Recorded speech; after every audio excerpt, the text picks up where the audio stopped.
Bom dia, galerinha, tudo bom? Mais uma aula nessa terça-feira se iniciando. Hoje nós vamos falar sobre a organização das plantas, conhecer um pouquinho da origem das plantas, como que a gente identifica as características de cada planta, né? As características gerais, como a gente faz para diferenciar os grupos do reino Plantae, de acordo com as suas propriedades, e organizar as plantas em grupos diferentes conforme as características de cada um. Vamos começar?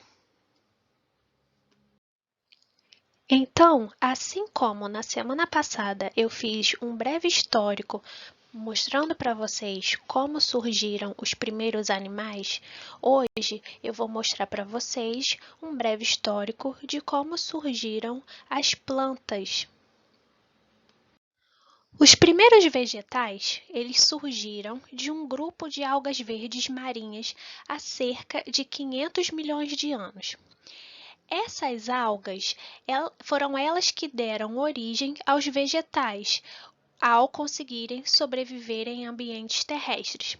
Com o passar dos anos, aconteceram diversas alterações climáticas que fizeram com que essas algas que viviam na superfície da Terra, elas conseguissem viver com pouca água que estivessem naquele local. E aí, lá entre 359 e a 245 milhões de anos atrás, surgiram então as primeiras plantas, os musgos, que fazem parte do grupo das briófitas. Vocês sabem o que são briófitas?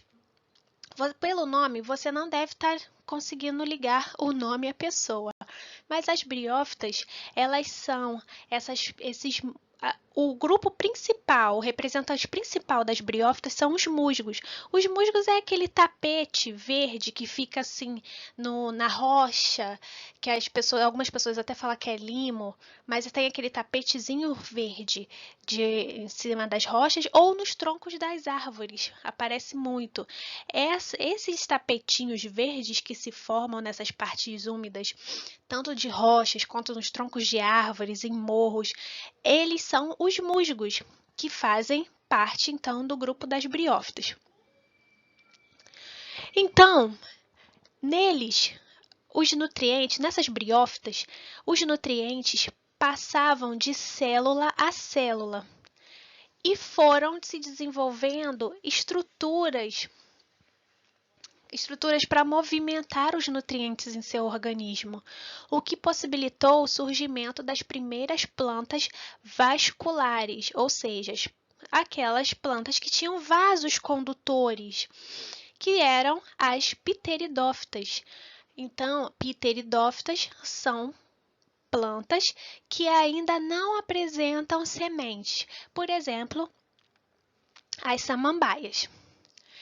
E aí, desde que aconteceu o aparecimento das plantas com sementes, isso ocorreu há milhões de anos depois, com o surgimento das gimnospermas, onde o exemplar representante é o pinheiro, sabe aquela pinha que a gente vê de Natal?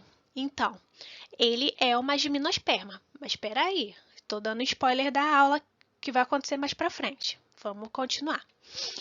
E em um período mais recente, nós já encontramos plantas com flores, frutos e semente dentro dos frutos, que são as chamadas de angiospermas.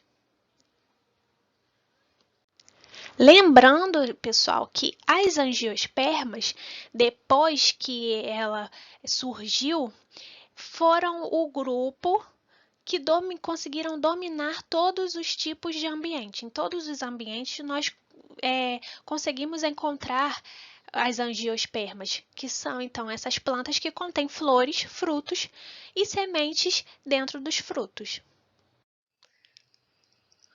Uma vez que essas plantas surgiram e conseguiram conquistar os ambientes terrestres, tornaram-se todas as estruturas que elas possuíam tornaram-se maiores e muito mais complexas.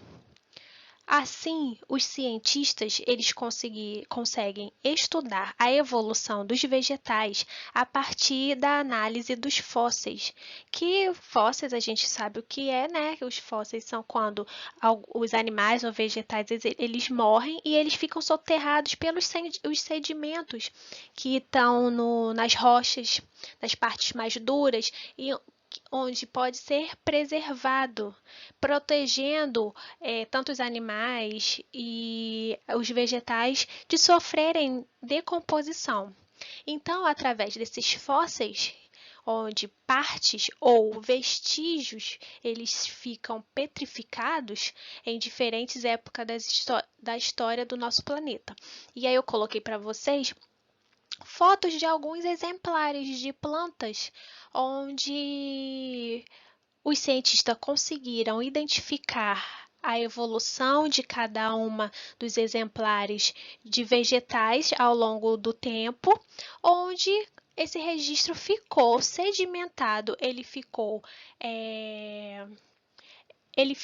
soterrado, preservado, melhor a palavra, ele conseguiu manter preservada esses vegetais ao longo do tempo, permitindo então que vários estudos fossem feitos. Mas daí você pode se perguntar: nossa, mas para que eu preciso estudar, saber as características, os grupos das plantas pertencentes ao reino Plantae? Qual a importância de tudo isso? Então aí eu listei para vocês algumas importâncias de se estudar, de se entender mais sobre o reino Plantae. Por exemplo, as algas, tanto aquelas que estão presentes nos mares, quanto algumas poucas exemplares que são pertencentes em água doce, elas vão produzir o oxigênio através da fotossíntese. Então, essas algas elas vão ser responsáveis pela produção de oxigênio dentro dos mares e dentro dos rios. Outra função das plantas é aumentar a umidade atmosférica. Essa umidade atmosférica, uma vez em nível aumentado, vai auxiliar nas formações das nuvens, permitindo que o clima fique mais ameno, o clima fique agradável. Elas também protegem os solos, fornecem sombra, bloqueiam ruídos, entre outros. As plantas elas são de suma importância para a nossa sobrevivência aqui na Terra, uma vez que elas são responsáveis por remover o gás carbônico que está presente na atmosfera e vai devolver o oxigênio para a gente. Elas também servem de habitat para outras espécies, fornecem alimento e são extremamente importantes para a preservação dos rios e nascentes. Elas também vão ser fontes de alimento e de matéria-prima para vários tipos de produtos que a gente utiliza no dia a dia e principalmente porque elas formam as florestas, que alimentam e abrigam muitos tipos de animais. Com tudo isso, nós conseguimos ver a importância da preservação da natureza, da preservação das nossas florestas, o porquê que a gente sempre ensina e prega o reflorestamento, da gente estar sempre plantando novas árvores, justamente por isso, porque as plantas elas são essenciais para a nossa sobrevivência aqui.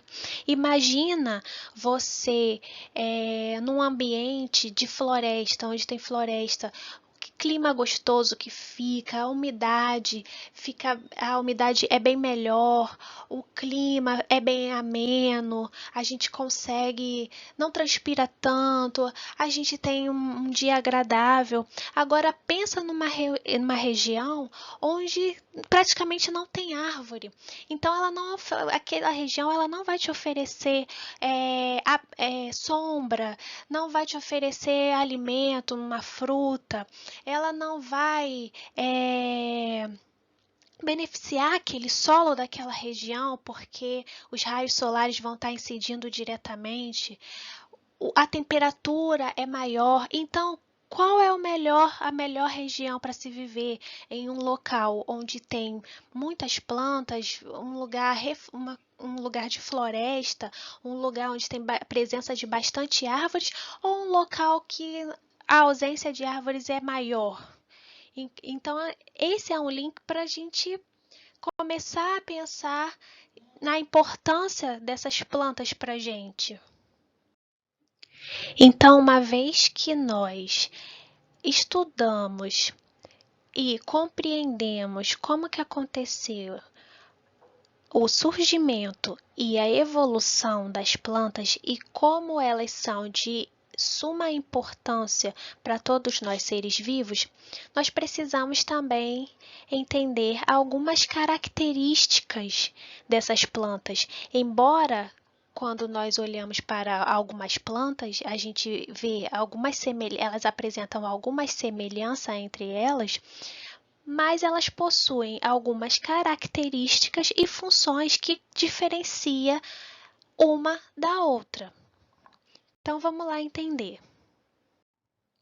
Primeira característica: todas as plantas são pluricelulares. Lembra que eu falei para vocês que seres pluricelulares são aqueles que têm mais de uma célula? Unicelular é aquelas que só possuem uma única célula, e pluricelulares que possuem mais de uma célula. Elas também podem ser chamadas de multicelulares. Então, todas as plantas são pluricelulares. Os vegetais, as células vegetais, elas são eucariontes, que são aqueles seres que possuem carioteca.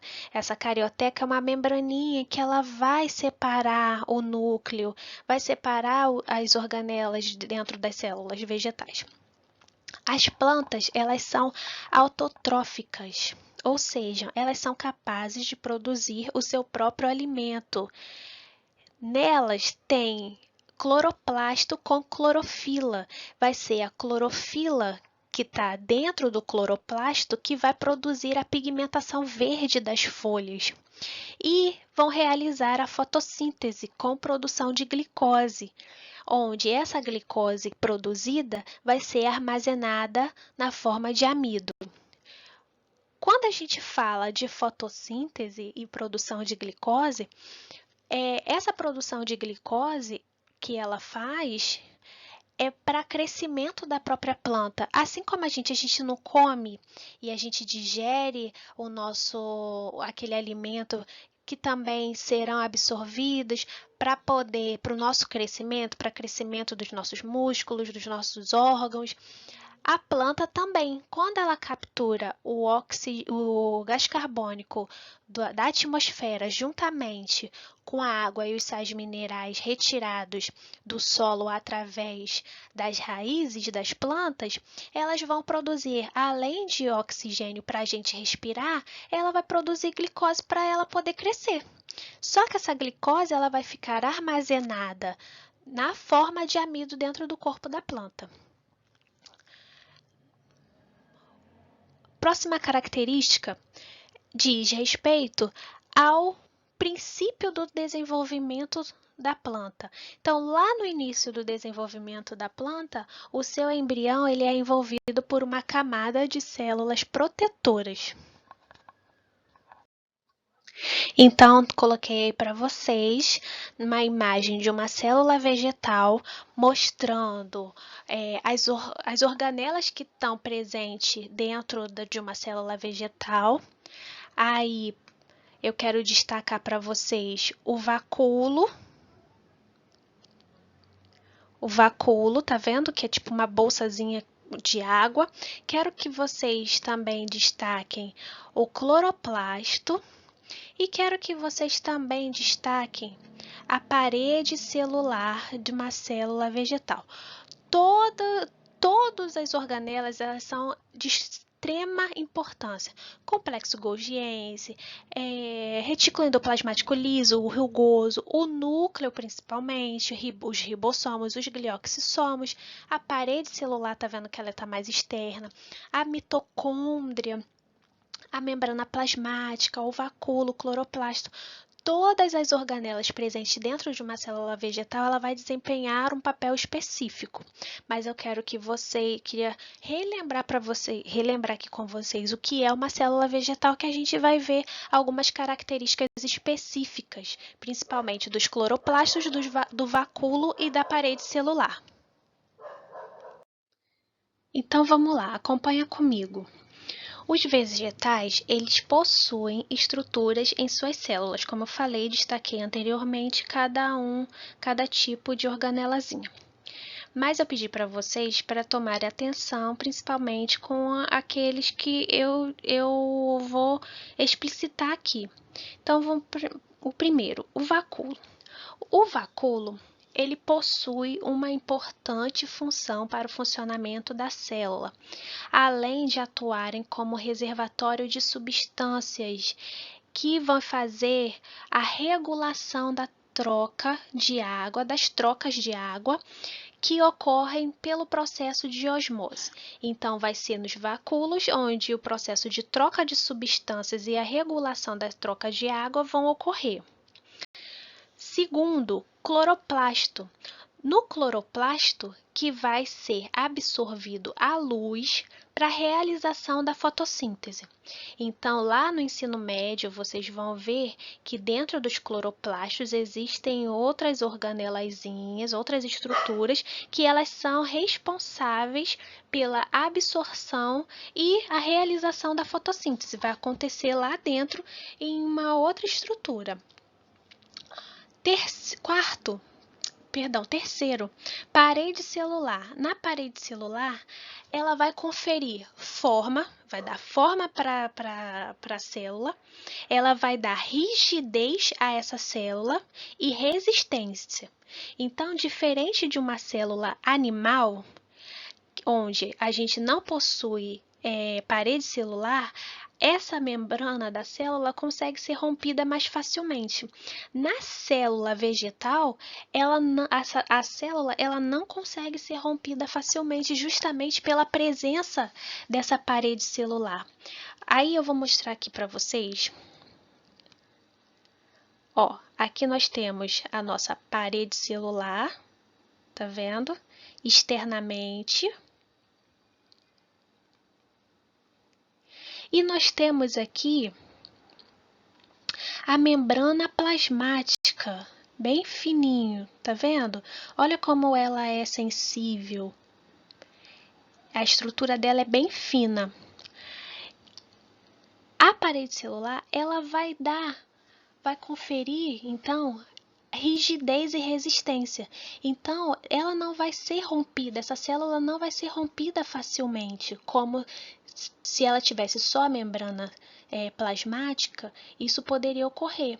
Mas no caso da célula vegetal, ela tem, além da membrana plasmática, ela tem a parede celular externa, que vai conferir ainda mais resistência, mais força, mais rigidez e a forma dessa célula. Por isso, pessoal, que quando a gente vai comer algum tipo de vegetal, alface, agrião, a gente não consegue digerir bem essa célula vegetal. As células vegetais que estão presentes nas alface, agrião, couve, nós não conseguimos digerir bem. E já no caso dos bois, vaca, elas conseguem. Por quê? Porque tem bactérias que conseguem digerir bem essa parede celular. Já a gente não. Por isso que às vezes você comer alface, agrião, antes de almoçar, você já fica com um pouquinho, você já perde um pouco da fome. Por quê? Porque a digestão é mais lenta. A gente não consegue quebrar essa parede celular das células presentes naquela salada feita. Entenderam? Vamos continuar. A parede celular está presente externamente à membrana plasmática e participa da defesa contra patógeno. O que é patógeno? São aqueles organismos que vão causar doença. Então, essa parede celular, ela também vai conferir proteção, defendendo essa célula contra agentes causadores de doença. Vai impedir o crescimento celular exagerado, então a célula não vai crescer exageradamente, vai ficar sempre naquela forma adequada. E quando a água entra em seu interior e dessa forma impede a ruptura da membrana. Além disso, os vegetais eles desenvolveram tecidos de sustentação no solo e de condução de água e sais minerais e outros nutrientes, para que pudessem se nutrir de maneira adequada. E quando as plantas elas vão se reproduzir, os vegetais eles produzem esporos ou sementes. No ser humano, ou em alguns animais, nós produzimos espermatozoide no homem e ovócitos na mulher. No caso das plantas, eles vão produzir esporos ou sementes, que vão se espalhar em diversos ambientes, tornando possível, então, a dispersão. Ela consegue ser dispersa e ir para outros locais em todo o mundo. Então, já sabemos como as plantas surgiram e o histórico evolutivo delas. A gente já sabe as características gerais das plantas. Nós já sabemos a importância delas. Então vamos aprender agora como classificar essas plantas diante de todas as características que nós vimos anteriormente. O reino Plantae, ele também é chamado de metáfita e tem características bem peculiares. Uma das maneiras da gente classificar os vegetais é quanto à presença ou ausência das flores. Nesse caso, as plantas que têm flores são chamadas de fanerógamas, enquanto as que não têm flores são chamadas de criptógamas. Anotem isso, por favor, que é muito importante. Se puder botar um adendozinho no caderno, é legal. As plantas, elas também podem ser classificadas quanto à presença ou à ausência de vasos condutores. Assim, as plantas avasculares, elas são aquelas que não têm vasos condutores de seiva. Vocês vão aprender mais à frente que as plantas, assim como nós, seres humanos, nós temos a nossa veia e nós temos vasos condutores de sangue. A nossa veia, ela conduz sangue, né? Nós temos veias e artérias que vai conduzir. Nas plantas, algumas plantas elas têm vasos que vai conduzir os nutrientes e tem aquelas plantas que elas não possuem esses vasos. As plantas que não têm vasos condutores de seiva é chamadas de plantas avasculares. E aí os filos de plantas avasculares ainda podem receber as seguintes nomenclaturas: briófitas, que são os representantes, são os musgos, as hepatófitas, que são os representantes das hepáticas, e as antocerófitas, os antóceros. Já as plantas vasculares são aqueles que possuem vasos condutores de seiva em sua estrutura. Essas plantas vasculares, elas também podem ser chamadas de traqueófitas. Nessa especificação, ainda há os vegetais que têm sementes e os que não têm sementes.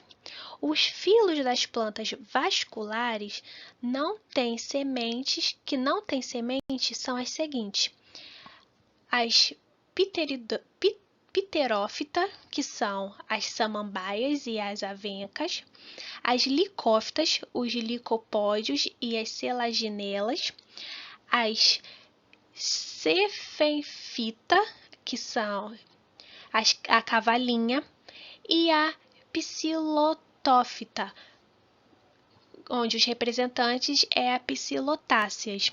Nossa, professora, e Cada nome, né? Parece até xingamento. Realmente são muitos nomezinhos. Mas nem todos de vocês precisam decorar. Fiquem calmos, vocês só precisam entender as características de cada um para classificação.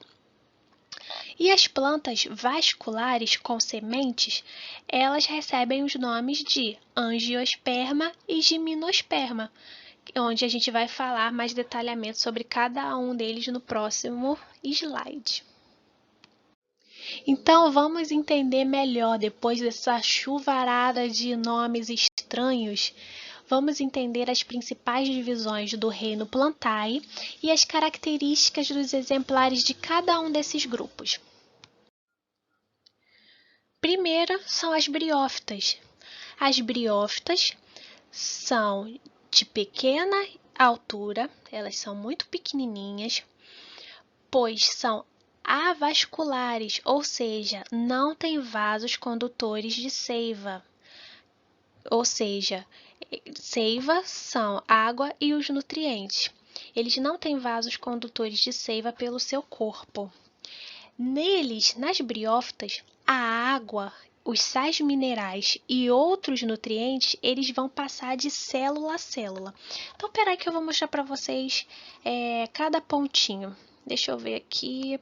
Pronto. Então, tá vendo aqui? Aqui nós temos exemplares. De briófitas e hepáticas. Tá aqui. São os musgos e as hepáticas. Os musgos são esse verdinho, como eu falei para vocês, que formam tipo um tapetinho, né? Todo mundo já viu isso. E as hepáticas são essas aqui, maiorzinhas, um pouquinho maiorzinha. Então, as briófitas, elas são pequenininhas, tá vendo? De pequena altura. Por quê? Porque elas não possuem vasos condutores de água e nutriente. A água e os sais minerais e outros nutrientes, eles vão passar de célula a célula. Então, uma célula aqui bem pequenininha, a água e os sais minerais vai passar dessa daqui para essa daqui, que vai passar para essa daqui. Então, elas vão passar de célula a célula. Essas plantas, elas têm células reprodutivas, que são os gametas, né? Que vão se unir na fecundação para que ocorra a formação de um novo indivíduo e que precisam de água para nadar e se encontrar. Pelo seu tamanho diminuto, ou seja, bem pequenininho, por serem avasculares e por precisarem de água para se reproduzir, as briófitas, elas vivem em ambientes úmidos e sombreados. Então, por isso que a gente encontra geralmente esses tapetinhos de musgo, essas hepáticas e esses antóceros em regiões onde tem sombra e umidade. Bem, as briófitas, então, elas não possuem raiz, não possuem caule, nem folha, nem semente, nem flores e nem frutos. E os principais exemplares são o musgo, como eu já mostrei para vocês aqui, as hepáticas, que são esses exemplares, e os antóceros, que está aqui embaixo. Esses aqui são os antóceros. Perdão, deixa eu corrigir aqui. Então, esses aqui em verdinho são os antóceros. Próximo são as pteridófitas.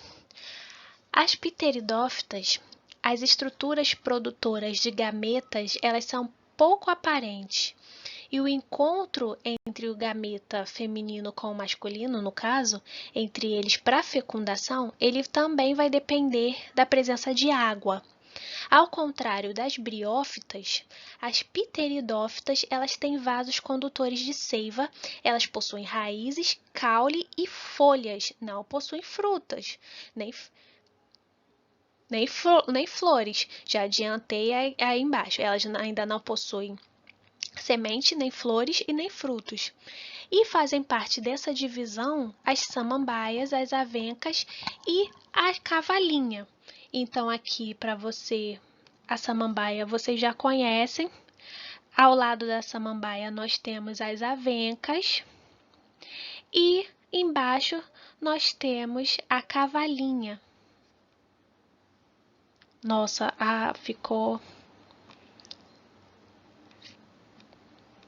horrível essa marcação. Mas então, samambaia, ao lado dela a avenca e embaixo a cavalinha.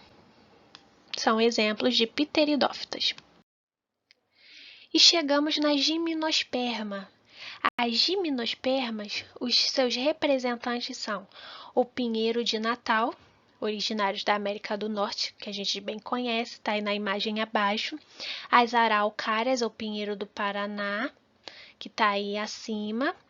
E as sequoias, aí eu botei a imagem de uma sequoia, que ela é dos Estados Unidos, que ela tem 83 metros de altura. Dá para ver aí que ela, diante do ser humano, que está aí na imagem, você vê aí que as pessoas bem pequenininha e ela estrondosa aí com 83 metros de altura. Também são representantes delas os ciprestes, as cicas e os podocarpos. Algumas espécies de gimnosperma, assim como o exemplo das sequoias, elas conseguem atingir muitos metros de altura e de grande diâmetro. As suas folhas, elas são adaptadas para suportar climas frios, por isso que as folhinhas delas são muito pequenas e às vezes com formas de agulha. Tá vendo aí lá no pinheiro? As folhinhas, elas são tipo umas agulhinhas, justamente para evitar a perda de água. Os seus vasos condutores são muito eficientes. Essas plantas elas têm sementes, mas não têm flores e nem frutos. Nas gimnospermas a gente já vai ver que as plantas têm sementes, mas elas ainda não vão ter flores e nem frutos. As araucárias são os pinheiros nativos típicos lá da região sul do país e produzem sementes com grande valor econômico, além de serem protegidas por lei. Quando os cones ou os estróbilos femininos são fecundados, isso já falando de reprodução, né, pelos grãos de pólen do estróbilo ou do cone masculino, formam-se os pinhões, que são sementes comestíveis de sabor muito agradável. Os estróbilos femininos, depois, eles vão se originar o pinhão, que são conhecidas popularmente pelas pinhas. E por último vem elas, as angiospermas, que são consideradas os mais evolutivos do reino Plantae. Por quê? Porque elas apresentam estruturas já bem desenvolvidas. Elas têm raízes com vários tipos de formatos, elas têm diversos tipos de caules, elas possuem flores, que são seus órgãos reprodutores, com formas, cheiros, cores, dos mais variados e sementes protegidas por fruto. A presença de flores e frutos foi o que possibilitou a esses vegetais conquistarem todos os ambientes do planeta. Lembra que eu falei logo lá no início que os angiospermas eles conseguiram se adaptar, se espalhar por todos os tipos de lugares, diversos ambientes do planeta? Isso só aconteceu porque as suas sementes, elas se espalham, elas são espalhadas e elas germinam em diversos locais. Os grãos de pólen produzidos nas estruturas masculinas das flores, elas podem ser carregadas. Então, gente, nós vimos aí como que aconteceu o surgimento, né, das plantas, como aconteceu a evolução das plantas ao longo dos anos, né, a evolução ao longo dos milhares de anos, dos milhões de anos. Nós vimos a importância de se estudar, de preservar, de entender. Nós vimos também as características gerais das plantas. Nós vimos também como a gente faz para classificar cada planta, porque embora elas se pareçam, elas têm características diferentes entre elas, e nós vimos aqui as principais divisões. Espero que vocês tenham entendido e até a próxima aula.